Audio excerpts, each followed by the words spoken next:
দেশের সাম্প্রতিক ঘটনা ও আইনশৃঙ্খলা পরিস্থিতির অবনতির সাথে নির্বাচনের কোনো সম্পর্ক নেই বলে মনে করছে বিএনপি।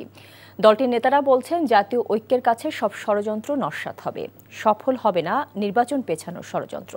তারা আরও বলছেন, অভিজ্ঞতার অভাবে নানা বিতর্কে জড়িয়ে পড়ছে অন্তর্বর্তী সরকার। বিস্তারিত ইফতেখার রেজা রিপোর্টে। ঢাকা সেনানিবাসের বাড়িতে বিমান দুর্ঘটনায় নিহত শহীদ ফ্লাইট লেফটেন্যান্ট তৌকির ইসলাম সাগরের পরিবারের সদস্যদের সাথে সাক্ষাৎ করেন বিএনপি মহাসচিব মির্জা ফখরুল ইসলাম আলমগীর। এ সময় তিনি বিএনপি চেয়ারপারসন বেগম খালেদা জিয়া ও ভারপ্রাপ্ত চেয়ারম্যান তারেক রহমানের পক্ষ থেকে শোক ও সমবেদনা জানান। মাইলস্টোন দুর্ঘটনায় নিহত সাদিয়া আক্তার ও সাদ আলাউদ্দিনের পরিবারের সাথে সাক্ষাৎ করেন বিএনপির স্থায়ী কমিটির 2 সদস্য।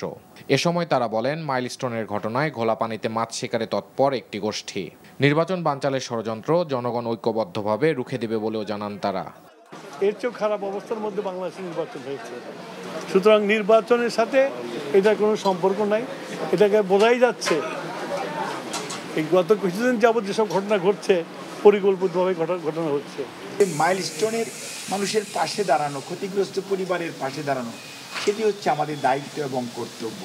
সেটি নিয়ে অরাজকতা সৃষ্টি করা, বিশৃঙ্খলা সৃষ্টি করা এবং এক ধরনের নৈরাজ্যকর পরিস্থিতির দিকে দেশকে ঠেলে দেওয়ার অপচেষ্টা, এটা ষড়যন্ত্রের অংশ। বিমান দুর্ঘটনা নিয়ে অপরাজনীতি না করে দলমত নির্বিশেষে হতাহত পরিবারের পাশে দাঁড়ানোর আহ্বান বিএনপি নেতাদের। Iftekhar Reza, NTV news, Dhaka. Bundle থাকলে প্রতি সেনমানিতে টাকা বাঁচবে। বিকাশ সেনমানি বান্ডেল কিনে জিতুন প্রতি লেনদেনে।